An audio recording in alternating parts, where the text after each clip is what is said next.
ಇನ್ನು ಯುದ್ಧದ ಸ್ಥಿತಿ ಎದುರಿಸಲು ಭಾರತ ಸೇನೆ ತಾಲೀಮನ್ನ ಮಾಡಿದ್ದಾರೆ. ಪಂಜಾಬ್ ಕಂಟೋನ್ಮೆಂಟ್ ಪ್ರದೇಶದಲ್ಲಿ ಬ್ಲ್ಯಾಕ್ಔಟ್ ಡ್ರಿಲ್ ಅನ್ನು ಮಾಡ್ತಾ ಇದ್ದಾರೆ. ಸಮರಾಭ್ಯಾಸ. ಪಂಜಾಬ್ನ ಫಿರೋಜ್ಪುರದ ಕಂಟೋನ್ಮೆಂಟ್ ಪ್ರದೇಶ ಅದು ಕೂಡ ಬಾರ್ಡರ್ ಹತ್ತತ್ರನೇ ಬರುತ್ತೆ. ನಿನ್ನೆ ರಾತ್ರಿ ಅರ್ಧ ಗಂಟೆ ವಿದ್ಯುತ್ ಕಡಿತ ಮಾಡಿ ಬ್ಲ್ಯಾಕ್ಔಟ್ ಡ್ರಿಲ್ ಇದನ್ನು ಮಾಡಿದ್ದಾರೆ. ಅಂದರೆ ಯುದ್ಧದ ಸಂದರ್ಭ ವೈರಿಗಳಿಂದ ರಕ್ಷಣೆ ಪಡೆಯೋದಕ್ಕೆ ಪೂರ್ವಾಭ್ಯಾಸ ಕತ್ತಲಿನಲ್ಲಿ ಮಧ್ಯರಾತ್ರಿಯಲ್ಲಿ ಯುದ್ಧದ ಸ್ಥಿತಿಯನ್ನು ಎದುರಿಸೋದಕ್ಕೆ ಭಾರತೀಯ ಸೇನೆ ತಾಲೀಮನ್ನು ನಡೆಸ್ತಾ ಇದೆ. ಎಲ್ಲವೂ ತಯಾರಾಗಿ ಹೋಗಿದೆ. ಸಮರಾಭ್ಯಾಸನೂ ಮುಕ್ತಾಯ ಆಗಿದೆ. ನನ್ನ ಪ್ರಕಾರ ಸಮರ ಘೋಷಣೆ ಒಂದು ಬಾಕಿ ಇದೆ ಅಷ್ಟೇ. ಅದು ನೇವಿಯವರಾಗಿರ್ಬೋದು, ಏರ್ಫೋರ್ಸ್ ಅವರಾಗಿರ್ಬೋದು, ಆರ್ಮಿಯವರಾಗಿರ್ಬೋದು. ಆಗಲೇ ನಾವು ರೆಡಿ ಅಂತ ಯಾವತ್ತೋ ಗ್ರೀನ್ ಸಿಗ್ನಲ್ ಕೊಟ್ಟಾಗೋಗಿದೆ. ಆದರೆ ಈ ಕಡೆಯಿಂದ ಮತ್ತೊಂದು ಗ್ರೀನ್ ಸಿಗ್ನಲ್ ಕೇಂದ್ರದಿಂದ ಬರಬೇಕಲ್ಲ, ಅದು ಬರ್ತಾ ಇಲ್ಲ.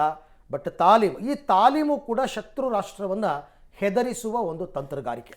ಇದು ಜನರನ್ನ ಎಜುಕೇಟ್ ಮಾಡ್ತಾ ಇದ್ದಾರೆ. ಅಂದ್ರೆ ಯುದ್ಧದ ಟೈಮ್ನಲ್ಲಿ ನಿಮ್ಮ ಮನೆ ಲೈಟ್ ಉರಿಸ್ಬೇಡಿ, ಯಾಕಂದ್ರೆ ಅದನ್ನ ಟಾರ್ಗೆಟ್ ಮಾಡಿ ಹೊಡೆದು ಬಿಡ್ತಾರೆ ಅಂತ. ನಾವು ಎರಡನೇ ವಿಶ್ವ ಯುದ್ಧದ ಟೈಮ್ನಲ್ಲಿ ಕೇಳಿದ್ವಿ, ಮನೆಯನ್ನೆಲ್ಲ ಕತ್ಲು ಮಾಡ್ಕೊಳ್ತಾರೆ, ಪವರ್ ಕಟ್ ಮಾಡ್ತಾ ಇದ್ರಂತೆ ಅಂತ. ಸೊ ಈಗ ನಾವು ನೋಡೋದಕ್ಕೆ ಸಿಗ್ತಾ ಇದೆ ಅಂತ ಪರಿಸ್ಥಿತಿಗೆ, ಅಂತ ಎಕ್ಸ್ಟ್ರೀಮ್ ಕಂಡೀಷನ್ಗೆ ನಾವು ಹೋಗ್ತಾ ಇದೀವಿ ಅನ್ನೋದ್ರ ಮುನ್ಸೂಚನೆ ಇದು.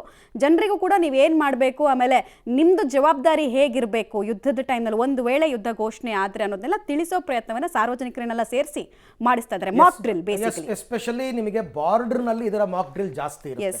ಬಾರ್ಡರ್ ಅಂದ್ರೆ ನಿಮಗೆ LOC ಇಂದ ಸುತ್ತಮುತ್ತ 15-20 ಕಿಲೋಮೀಟರ್ ಸರೌಂಡಿಂಗ್ ನಲ್ಲಿ ಬಾಂಬ್ಗಳ ಸುರಿಮಳೆ ಆಗಬಹುದು. ರಾತ್ರಿಯ ವೇಳೆಯಲ್ಲೇ ಅಟ್ಯಾಕ್ ಮಾಡಬಹುದು. ಅಂಥ ಸಂದರ್ಭದಲ್ಲಿ ನೀವು ಏನು ಮಾಡಬೇಕು, ಹೇಗಿರಬೇಕು, ಯಾವ ಥರ ನಿಮ್ಮ ಜೀವವನ್ನು ರಕ್ಷಣೆ ಮಾಡ್ಕೋಬೇಕು, ಯಾವಾಗ ಬಂಕರ್ಗಳು ಹೋಗಬೇಕು, ಹೀಗೆಲ್ಲ ಮಾಹಿತಿಯನ್ನು ಕೊಡ್ತಾರೆ. ಯಾಕೆಂದರೆ ತುಂಬ ಪದೇ ಪದೇ ಯುದ್ಧ ನೋಡುವಂತಹ ದೇಶ ಏನಲ್ಲ ನಮ್ಮ ದೇಶ. ಸೊ ಆ ಥರ ಪ್ರಯತ್ನಗಳಾಗ್ತಾ ಇದೆ. ಈ ಬಗ್ಗೆ ಮತ್ತಷ್ಟು ಮಾಹಿತಿ ನನ್ನ ಕೊಲೀಗ್ ಶಬೀರ್ ಅವರಿಂದ ಪಡಿತಾ ಹೋಗೋಣ. ಶಬೀರ್, ಈ ರೀತಿ ರಿಹರ್ಸಲ್ಗಳಿಂದ ಜನರನ್ನು ಜಾಗೃತಿಗೊಳಿಸುವಂತಹ ಕೆಲಸ ಯಾವ ರೀತಿ ಆಗ್ತಾ ಇದೆ? ಉಳಿದಂತೆ ಸಮರಾಭ್ಯಾಸದ ಮಾಹಿತಿ ಏನಿದೆ? ಅರವಿಂದ್, ಈಗಾಗಲೇ ಮೂರು ಸೇನೆಗಳು ಸಮರಾಭ್ಯಾಸವನ್ನ ಮಾಡ್ಕೊಳ್ತಾ ಇರುವಂತದ್ದನ್ನು ಕೂಡ ನಾವು ಈಗಾಗಲೇ ಗಮನಿಸ್ತಿದ್ವಿ. ಬಾರ್ಡರ್ ಅಲ್ಲಿ ಹೇಗೆ ಯುದ್ಧವನ್ನ ಮಾಡಬೇಕು, ಮತ್ತೆ ಅದಕ್ಕೆ ನಿಟ್ಟಿನಲ್ಲಿ ಪೂರಕವಾದಂತಹ ತಯಾರಿಗಳು ಹೇಗಿರಬೇಕು ಅನ್ನುವಂಥ ನಿಟ್ಟಿನಲ್ಲಿ ಈಗಾಗಲೇ ಪೂರ್ವ ಸಿದ್ಧತೆಗಳು ಕೂಡ ನಡೆದಿದ್ದಾವೆ. ಇದ್ರ ಜೊತೆಗೆ ಗಡಿ ಪ್ರದೇಶಗಳಲ್ಲಿರುವಂತಹ ನಗರಗಳಲ್ಲೂ ಕೂಡ ದಾಳಿಯ ಭೀತಿ ಹೆಚ್ಚಿರುತ್ತೆ.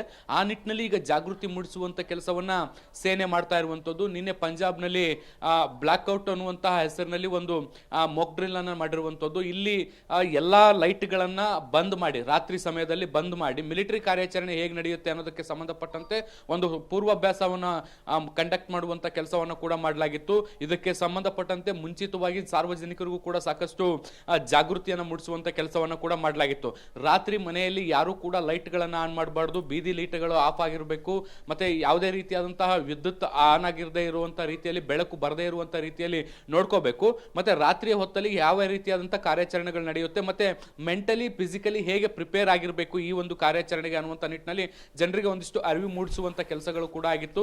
ನಿನ್ನೆ ಸರಿಸುಮಾರು ಅರ್ಧ ಗಂಟೆಗಳ ಕಾಲ ಈ ಒಂದು ಕಾರ್ಯಾಚರಣೆಯನ್ನ ಮಾಡಿ ಜನರಲ್ಲಿ ಜಾಗೃತಿ ಮೂಡಿಸೋದ್ರ ಜೊತೆಗೆ ಸೇನೆಗೂ ಕೂಡ ಇಂಥದ್ದೊಂದು ಪೂರ್ವಾಭ್ಯಾಸವನ್ನ ಮಾಡಿಸುವಂತ ಕೆಲಸ, ಅಂದ್ರೆ ಗಡಿ ಭಾಗದಲ್ಲಿರುವಂತಹ ನಗರಗಳಲ್ಲಿ ಯಾವ ರೀತಿಯಾಗಿ ಈ ಯುದ್ಧದ ಸಂದರ್ಭದಲ್ಲಿ ಬಿಹೇವ್ ಮಾಡಬೇಕು ಅನ್ನುವಂಥ ನಿಟ್ಟಿನಲ್ಲಿ ಒಂದಿಷ್ಟು ತಯಾರಿಯನ್ನು ಕೊಡುವಂತ ಕೆಲಸಗಳು ನಿನ್ನೆ ರಾತ್ರಿ ಆಗಿರುವಂತದ್ದು. ಅರವಿಂದ್.